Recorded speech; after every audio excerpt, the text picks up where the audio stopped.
بسم اللہ الرحمن الرحیم۔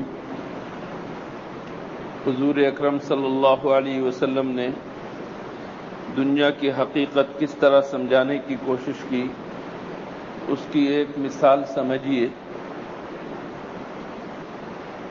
حضور اکرم صلی اللہ علیہ وسلم ایک مرتبہ ایک جگہ سے گزر رہے تھے، کچرا دان میں، کوڑی میں دیکھا کہ ایک مردہ بکری کا بچہ ہے،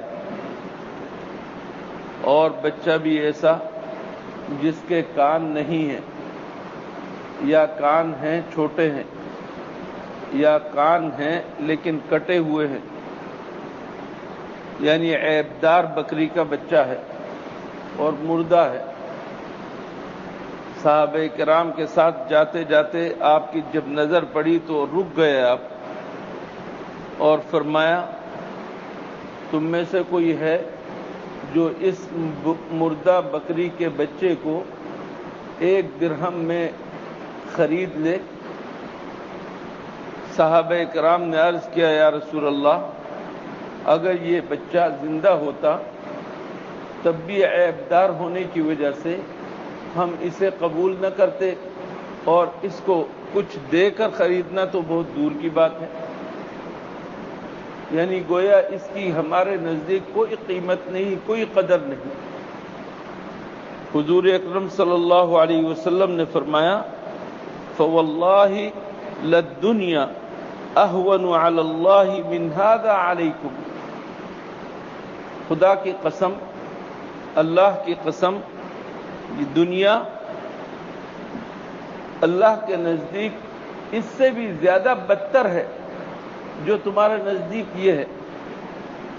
تمہارے نزدیک یہ مردہ بوچا بکری کا بچہ جو ہے، جو حیثیت رکھتا ہے، اس سے بھی کمتر ہے دنیا کی حیثیت۔ اندازہ لگائیے ہم لوگ کس چیز کے اوپر مرے جا رہے ہیں۔ ایک دوسری مثال دے کر حضور اکرم صلی اللہ علیہ وسلم نے سمجھانے کی کوشش کی۔ فرمایا رسول اللہ صلی اللہ علیہ وسلم نے لو كانت الدنيا تعدل عند اللہ جناح بعوضہ، بعوضہ کہتے ہیں مچھر کو۔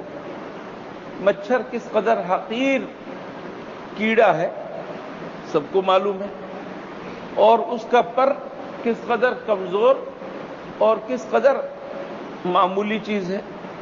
فرمایا کہ اس دنیا کی کوئی قدر و قیمت اللہ کے نزدیک اگر مچھر کے پر کے برابر بھی ہوتی، اگر اس دنیا کی کوئی حیثیت اور کوئی قیمت مچھر کے پر کے برابر بھی ہوتی، تو اس حیثیت کی وجہ سے اللہ جل شانہ کسی کافر کو 1 گھونٹ پانی بھی نہ دیتا۔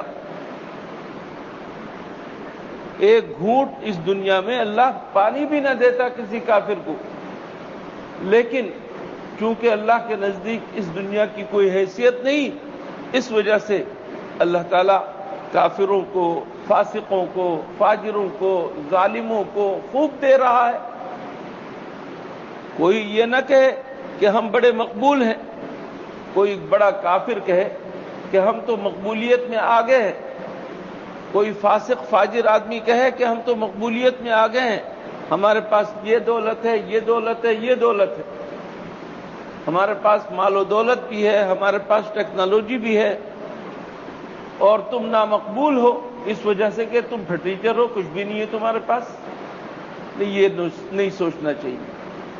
لا یغرنک تقلب الذین کفروا فی البلاد، یہ کفار بڑے بڑے بریف کیس اور سوٹ کیس لے کر جو ادھر سے ادھر گھوم پھر رہے ہیں، ہوائی جہازوں کے سفر کر رہے ہیں، آج شام کو کسی ملک میں تو کل صبح کسی اور ملک میں، ان چیزوں کو دیکھ کر اور ان کی اس ترقی کو دیکھ کر یا اس چکا چوند کو دیکھ کر تم دھوکے میں نہ پڑنا۔ متاع قلیل، تھوڑے دنوں کے لیے ان کو فائدہ دیا گیا ہے، فائدہ اٹھانے کا موقع دیا گیا ہے، اور پھر اس کے بعد ثم مأواہم جہنم، اس کے بعد ان کا ٹھکانہ جہنم ہوگا۔ وبئس المہاد، اور وہ بڑا برا ٹھکانہ ہے۔ اس وجہ سے کسی کی مقبولیت کی دلیل یہ نہیں ہے کہ اس کے پاس مال و دولت ہے، اسباب ہے، یہ ہے، وہ ہے، ٹیپ ٹاپ ہے، یہ مقبولیت کی دلیل نہیں۔ مقبولیت کی دلیل یہ ہے کہ اللہ جل شانہ نے کس کو نیکی کی زیادہ توفیق دی ہے اور کون اخلاص کے ساتھ اللہ کو مان رہا ہے، کس کے دل میں واقعی اللہ کا ڈر ہے۔ دنیا کس کے دل میں ہے اور کس کے دل میں نہیں ہے، اصل چیز یہ ہے مقبولیت کی چیز۔ یہ مقبولیت کی چیز نہیں ہے کہ ظاہری اعتبار سے کون بڑا ہوا۔ اللہ تعالی ہمیں اس دنیا کی حقیقت کو سمجھنے کی توفیق عطا فرمائے اور اس کو جتنی قیمت دینے کی ضرورت ہو اتنی قیمت دینے کی توفیق عطا فرمائے۔ اللہم لک الحمد لا نحصی ثناء علیک انت کما اثنیت علی نفسک۔